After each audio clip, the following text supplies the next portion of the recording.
11th standard economics, chapter number 6, population in India. Okay, so what do you mean by population? The number of people living in an area at a given point of time is known as population. Now, how often do you measure population? So it is measured, first point, जो points to remember है साथ में लिखते जाओ. It is measured once in every 10 years. So measured once in every 10 years. उसके बाद हम कैसे मेजर करते पॉपुलेशन को? सेंसस सर्वे के थ्रू. तो the way to measure population is census survey.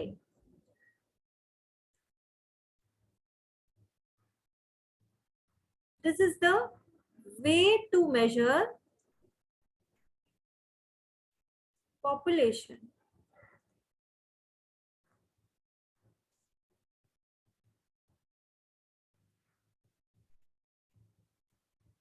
Okay, India का रैंक क्या है पॉपुलेशन में?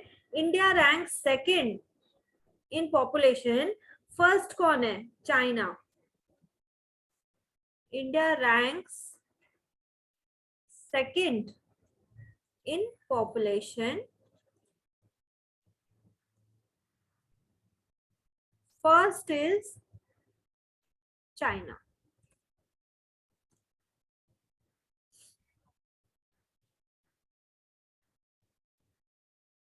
ओके, पॉपुलेशन स्टैटिस्टिक्स कलेक्ट करते हैं, उसको कंपाइल करते हैं और उसको पब्लिश करता है. कौन करता है ये सारा काम? कि आपने पूरा जो भी स्टैटिस्टिक है उसको कलेक्ट किया, कंपाइल किया एंड पब्लिश किया by officer of the registrar general. लिखो ये सारा काम कौन कर रहा है? Registrar general and census commissioner of India. सब एक एक मार्क का ऑब्जेक्टिव क्वेश्चन बन रहा है.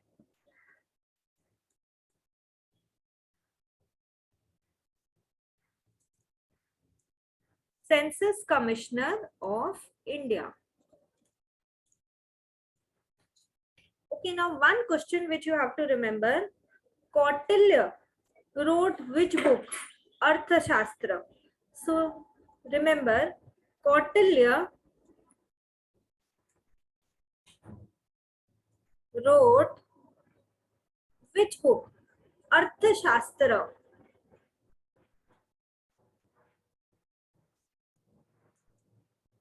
And कब लिखी थी?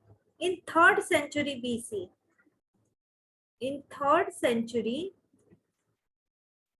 BC. Okay, first census India में कब हुआ था? Year 1872 first population census in India was done.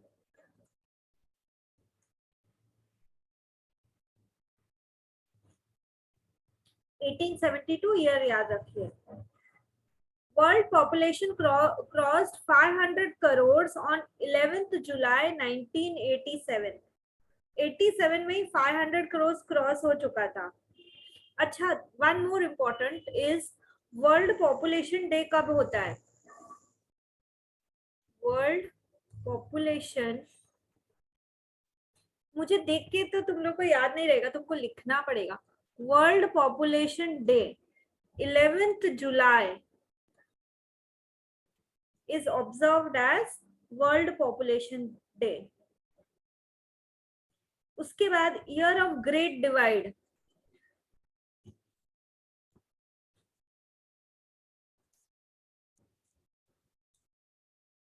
Year of great divide 1921.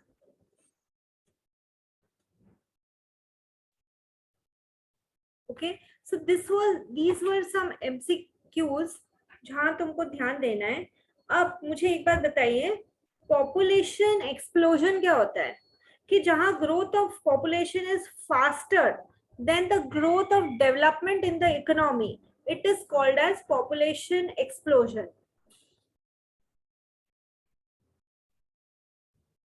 Population explosion. कब होता है explosion?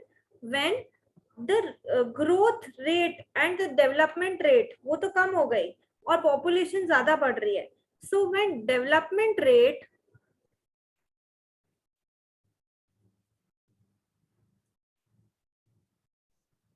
is lesser than growth of population,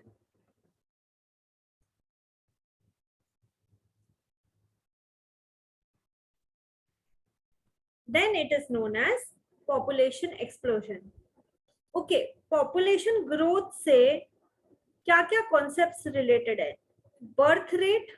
okay, so ध्यान रखिए, बर्थ रेट का दूसरा नाम क्या है? Birth rate. Concepts related to population growth, तो बर्थ रेट, इसको और क्या बोलते हैं? Fertility rate.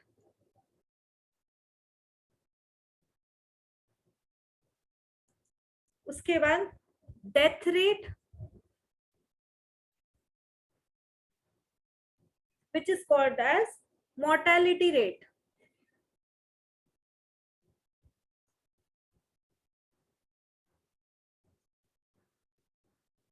And survival rate, देखो फॉर्मूला सर्वाइवल रेट का याद होना चाहिए। Survival rate, what is survival rate? Birth rate minus death rate is equal to birth rate minus death rate.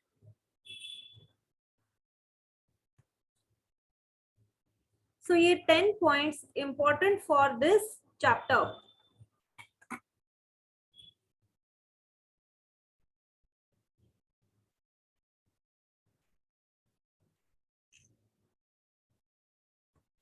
There is no other option for writing. खुद के हाथ से लिखा हुआ बहुत जरूरी है।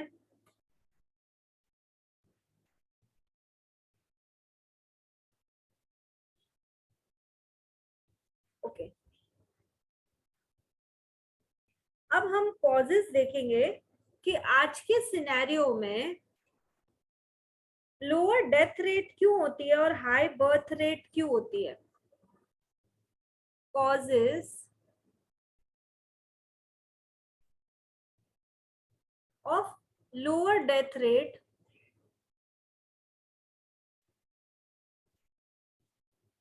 मतलब ओल्ड एज में भी लोग काफी सारे जिंदा रहते हैं, मरते नहीं। Lower death rate and high birth rate.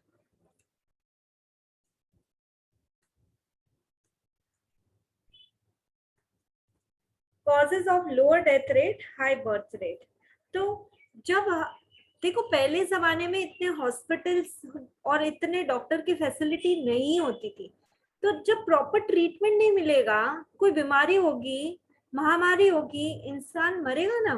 लेकिन अभी हर जगह हॉस्पिटल्स, डॉक्टर्स, जैसे जैसे कंट्री डेवलप होती है फैसिलिटीज होती है, तो उसको मरने का देते हो। मतलब हम हर ट्रीटमेंट करा के इंसान को बचाने की कोशिश करते हैं। तो lower death rate is because of number 1, please write with me, improvement in medical and health facilities. So कहते हैं ना, डॉक्टर या डॉक्टर भगवान का रूप होते हैं, तो बचाते हैं ना लोगों को। तो there is lower death rate because people are getting those treatment, getting those medical facilities. अब ये बात ओल्ड एज पे ही नहीं, जो बच्चे पैदा होते हैं इन्फेंट, ठीक है, 1 साल से छोटे बच्चे, उन पे भी लग रही है बिकॉज उनको भी तो मेडिकल फैसिलिटी मिल रही है ना।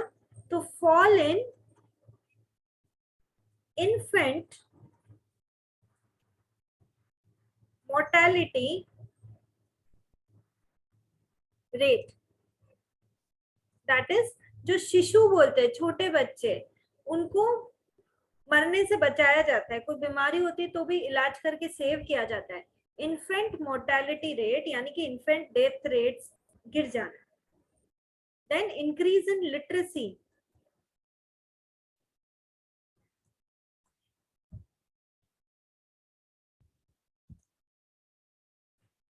एजुकेशन, पता है क्या करना है, एंड एक एजुकेटेड आदमी को ये भी पता है बहुत बच्चे पैदा नहीं करने हैं, ठीक है।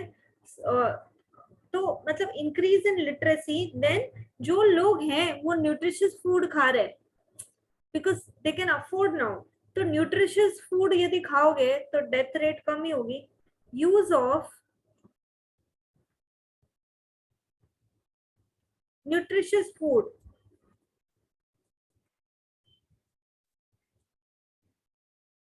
हेल्दी फूड खा रहे हैं आप, देन यदि कुछ प्रॉब्लम होती है, कोई महामारी आई, तो भी गवर्नमेंट भी सपोर्ट कर रही है और लोग भी केयर कर रहे हैं।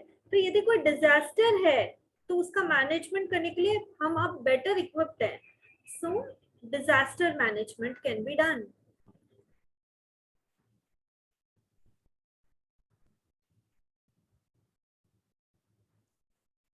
मैम हाँ जी, बट ये तो causes of lower death rate है ना, तो फिर डिजास्टर मैनेजमेंट तो एडवांटेज हो गया। तो causes of lower death rate, that is हम वो डिजास्टर को टैकल कर लिए और इतने सारे लोगों को मरने नहीं दिए, तो लोअर डेथ रेट हुई ना। दैट इज डिजास्टर अकर हुआ लेकिन मैनेज भी तो कर लिया। और जितने लोग मर जाते, यदि हम वो डिजास्टर को मैनेज नहीं करते तो जितने लोग मर जाते, मरने नहीं दिए, तो दैट इज ऑल्सो वन से not only cause and effect of lower death rate. Okay, high birth rate, high birth rate मतलब ये कोई अच्छी चीज नहीं हो रही है कि इतना पूरा पॉपुलेटेड हो रहा है कंट्री और उसके बाद फैक्टर्स ऑफ प्रोडक्शन तो उतने ही हैं और खाने वाले इतने सारे। सो हाई बर्थ रेट का सबसे पहला कारण ही क्या होता है? इलिटरेसी। बोलते हैं ना, मतलब एक इंसान और एक जानवर में फर्क क्या है? एजुकेशन का, समझदारी का। इलिटरेसी, देन ऐसा कई कंट्रीज में होता है, एक एज है मैरिज की, बस उतना एज में मैरिज हो, पेरेंट्स ओनली प्रेशराइज कि मैरिज हो ही जानी चाहिए। सो एज ऑफ मैरिज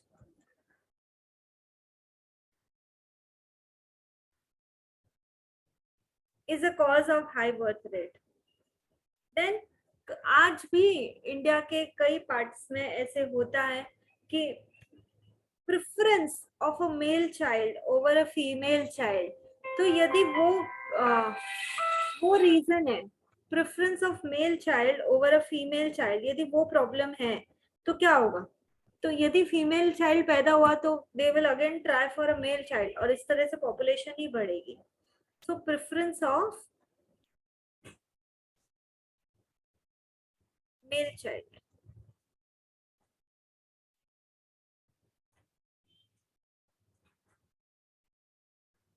और यदि अकेले खुद को बच्चे पैदा करने हुए तो शायद एक बार रुकें। जॉइंट फैमिली सिस्टम में तो ऐसे ही बच्चे, मतलब बहुत सारे लोग हो जाते हैं संभालने के लिए बच्चों को। तो when there is joint family system, there are more children.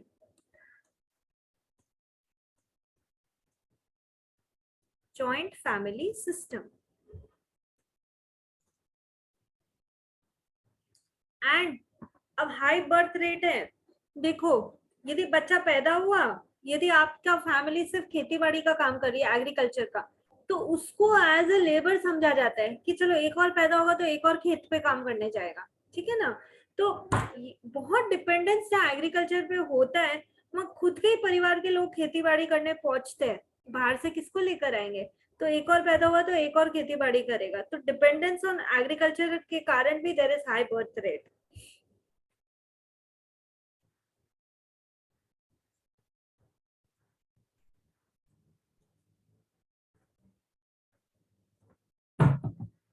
Okay, कई फैमिली वेलफेयर सर्विसेज होती है, फैमिली प्लानिंग सर्विसेज होती है, बट यदि तुम अवेयर ही नहीं हो, यदि लोग अवेयर नहीं है तो और उसको यूज ही नहीं करेंगे, तो जब यूज ही नहीं करेंगे तो बच्चे पैदा होते जाएंगे. Lack of awareness.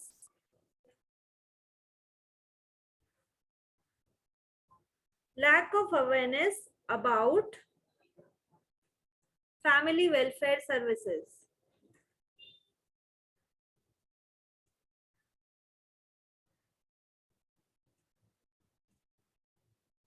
ठीक है. There is also universalisation of marriage. मतलब मैरिज तो एक वो बिंदी है जो कि कई फैमिलीज बोलते हैं ना अचीव करना जरूरी है, मतलब मैरिज तो होनी ही चाहिए. तो जरूरी नहीं है ना कि हो, बट अब ऐसा ख्याल है कि नहीं एक एज के पीछे मैरिज होनी ही चाहिए. तो that is also one reason of high birth rate.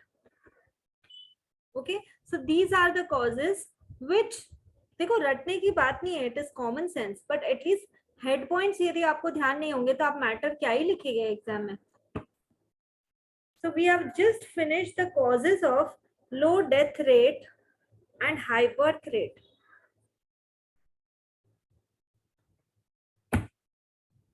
अब पॉपुलेशन तो बढ़ गई, तो पॉइंट सिर्फ इतना है कि इफेक्ट्स ऑफ पॉपुलेशन एक्सप्लोजन क्या है.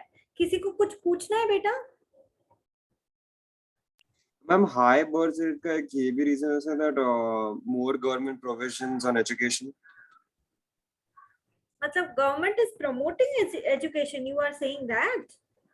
No, ma'am, they might, the government might pay for education of children or provide free education. Government, लेकिन वो तो लिटरेसी, मतलब जो बच्चों पे बच्चे पैदा कर रहे हैं उनको ये तो फर्क ही नहीं पड़ता ना कि मेरे बच्चे एजुकेटेड रहे या अनएजुकेटेड. यदि इतना एजुकेशन की चिंता होती तो इतने सारे बच्चे पैदा करके लाइन थोड़ी ना लगाते, है ना. हाँ, लेकिन ये है कि गवर्नमेंट एटलीस्ट इतना कोशिश करती है कि उनको प्रॉपर मील्स प्रोवाइड हो जाए और basic education.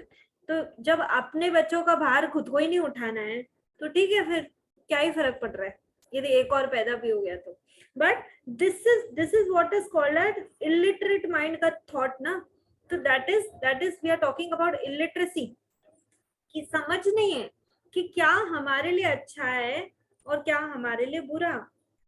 Okay, now we will be discussing effects of population explosion.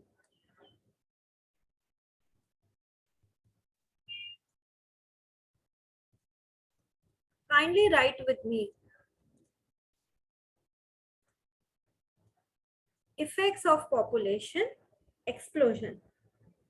देखो धरती तो उतनी है ना, तुम उस पे इतने सारे लोग आके खड़े हो गए तो कहीं ना कहीं देर इज, जो लैंड है वो ही है, उसकी फर्टिलिटी भी कम होती है, जो लैंड अवेलेबल है उस पे भी प्रेशर आता है. तो increase pressure on land.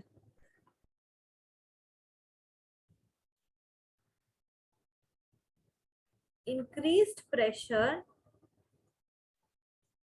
On land. एक डब्बे में तुम बहुत सारा आइटम स्क्वीज कर दोगे, कैसे होगा वो. तो increased pressure on land because there are so many people now and the land is not increasing. Then अब इतने सारे लोग हैं तो उनको खाने के लिए खाना तो उगाना पड़ेगा. So increase pressure on land and increase pressure on agriculture.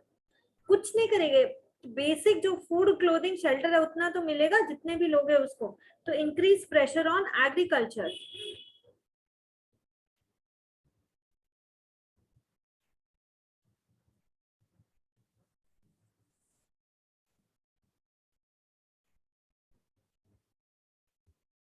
Okay, अब जैसे जैसे कंट्री डेवलप होता है इंफ्रास्ट्रक्चर भी चाहिए, बेसिक एमिनिटीज भी चाहिए, उन सब पे प्रेशर आता है.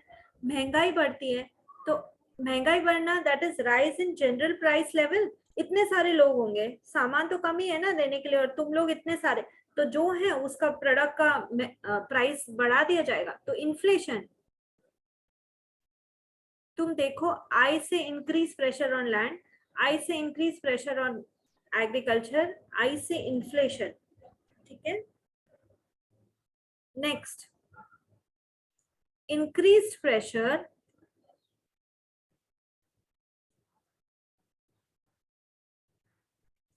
On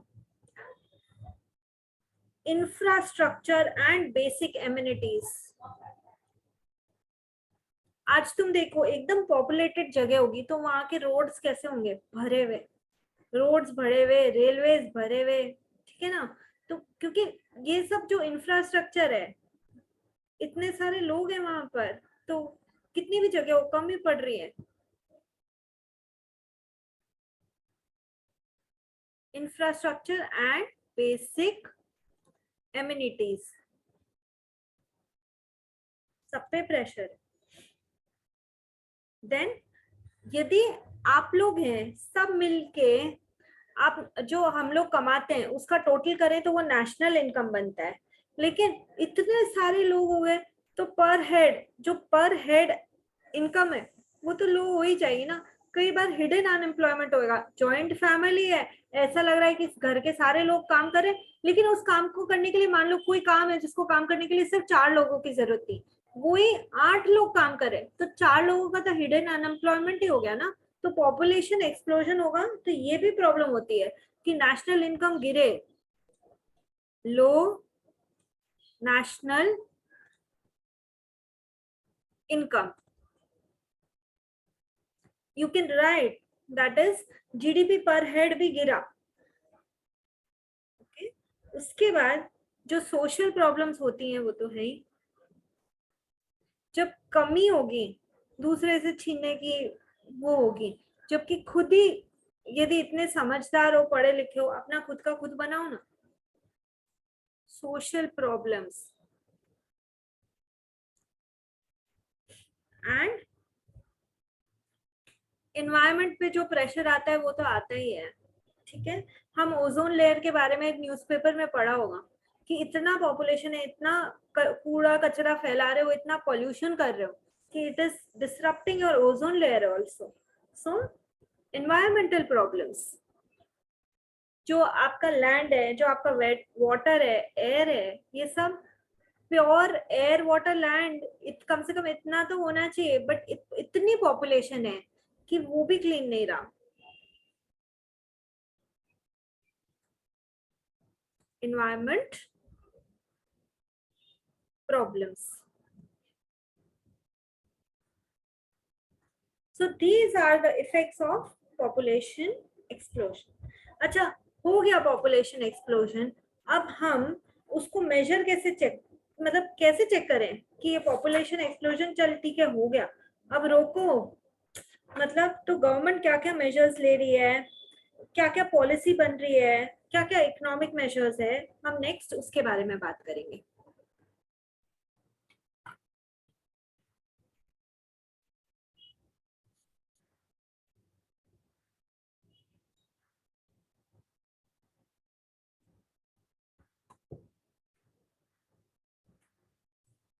next topic is measures to check population explosion.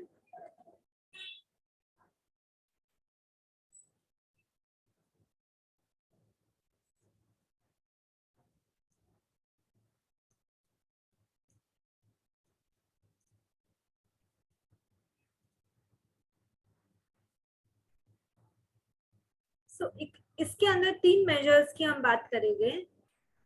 Economic measures,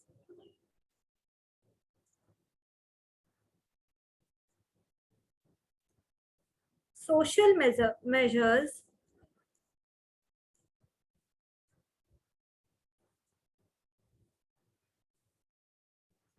and population policy of India.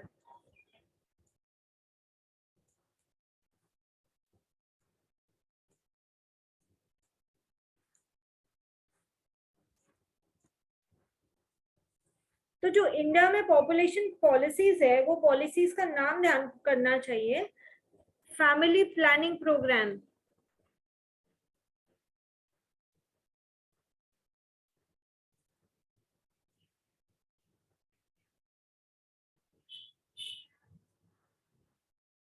Family welfare programme,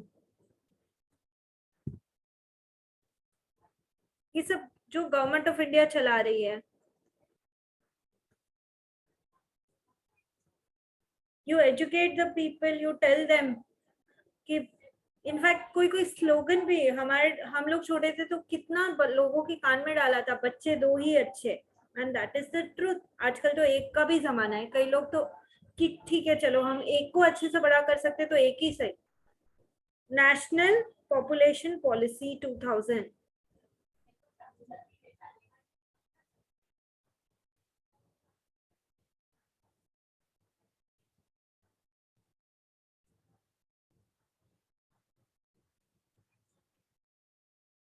NPP. Social measures क्या हो सकते हैं? अरे लोगों को एजुकेट करो, उनको खुद को ही समझ में आएगा कि पॉपुलेशन एक्सप्लोजन कोई अच्छी चीज है नहीं. Spread of education.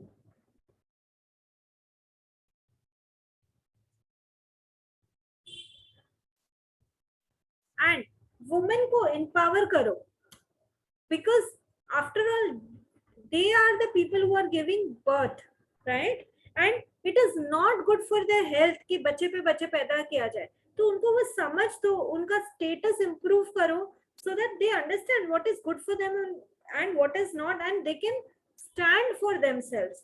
So improving the status of women.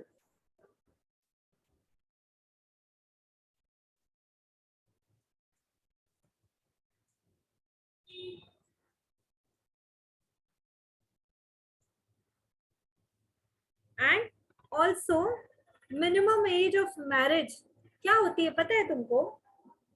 What is the minimum age of marriage? Raising the minimum age of marriage. तुमको पता है गांवों में ना लाइक ये होता था, बच्चे चल नहीं पाते थे तो थाली, बड़ी सी थाली में बिठा के उनकी शादी करा देते थे. That used to happen. तो अरे चल नहीं पा रहा है, क्या ही समझे उसको, और उसकी शादी कर दी.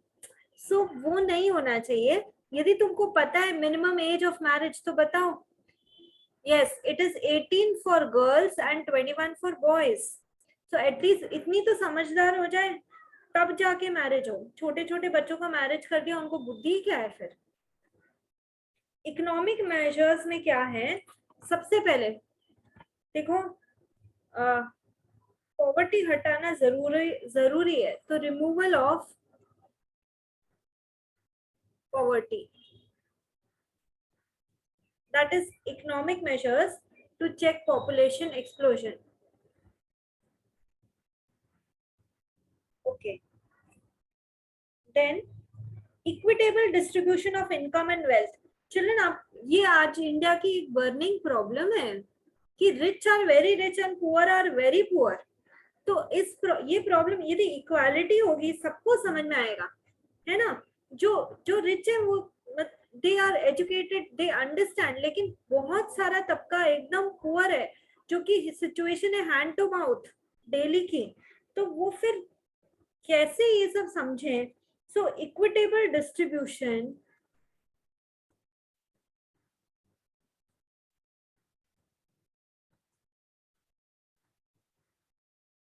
Of income and wealth.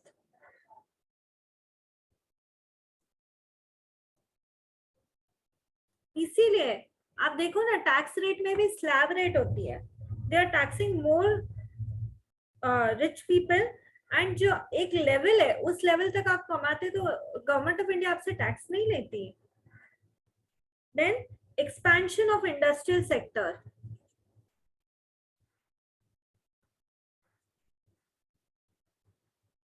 काम मिले लोगों को.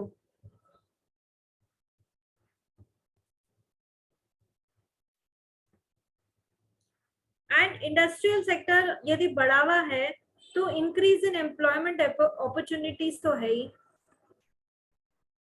Increase in employment opportunities.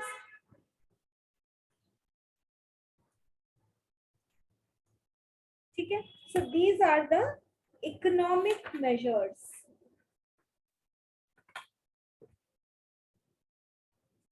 So social measures है, इकोनॉमिक मेजर्स है, and population policy of India है, measures to check population explosion. कोई पर्टिकुलर चीज पूछ के वो आपको पूछ सकता है, बताओ ये इकोनॉमिक है या सोशल है या पॉलिटिकल है, सॉरी मतलब पॉपुलेशन पॉलिसी है, कौन सा है, तो you will have to identify. अभी we are left with theories of population growth and first stage demographic transition क्या होता है, सेकेंड स्टेज डेमोग्राफिक ट्रांजेक्शन क्या होता है, transition, and third stage.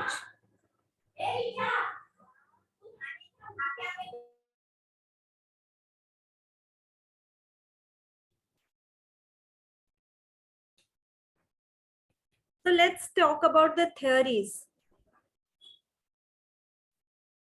Theories of population growth.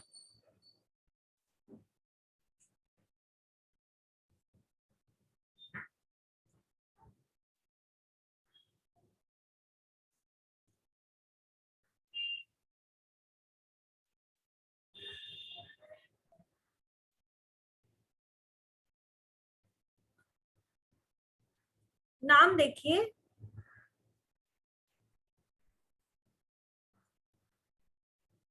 Please साथ में बनाइए. Malthusian theory,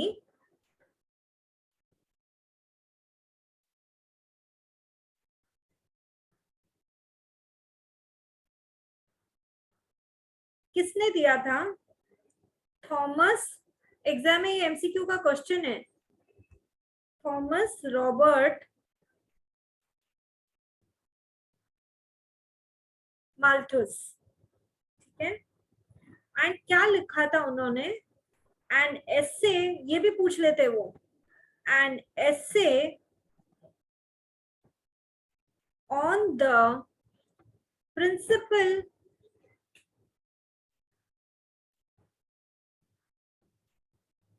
of population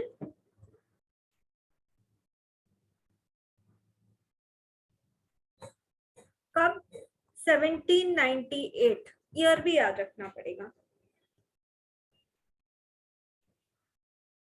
इन्होंने क्या बोला था, there is an imbalance between population and food supply.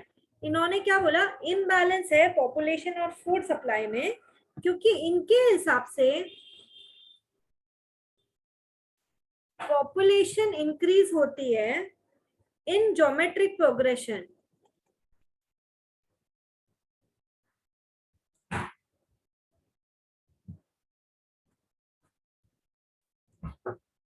जबकि फूड सप्लाई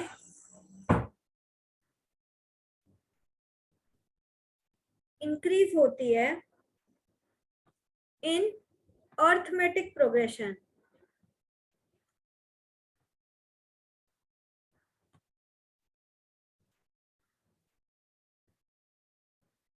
ठीक है. So there is a imbalance between population and food supply. So अब इम्बैलेंस है तो उसको ठीक कैसे करें, by preventive checks and natural checks.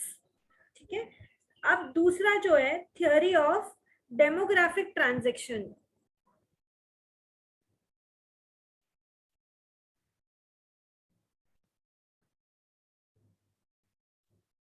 Theory of demographic transition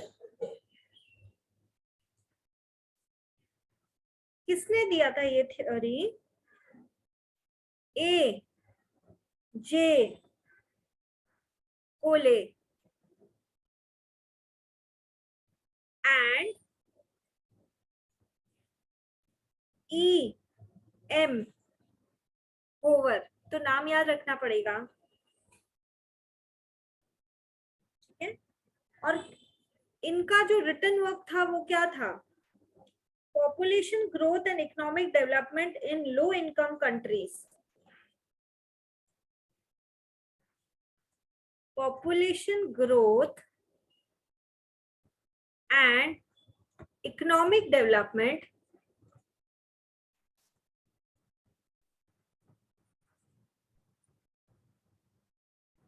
in low level countries.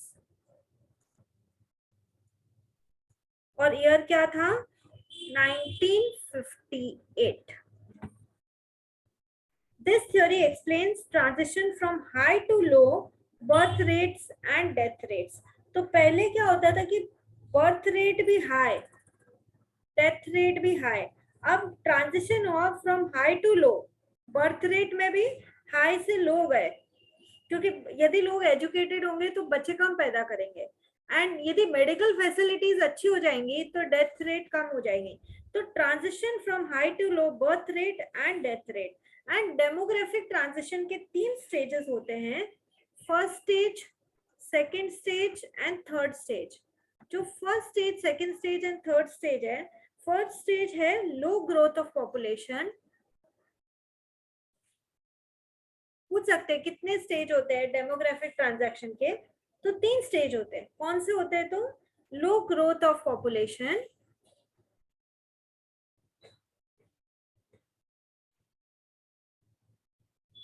Second stage high growth of population,